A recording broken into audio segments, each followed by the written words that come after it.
This is a watershed moment for Palestine, for justice and for international law. Israel's occupation has been declared unlawful by the World Court, which has stipulated that it must be terminated completely and as rapidly as possible. The court also found that illegal Israeli occupation violates the UN Charter, human rights and international humanitarian law. The court further unequivocally declared that all Israeli settlements in the occupied Palestinian territory are illegal and must be dismantled, and that all Israeli settlers must be evacuated.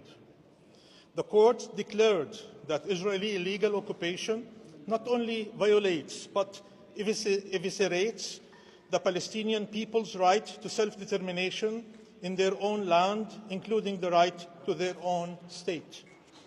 This ruling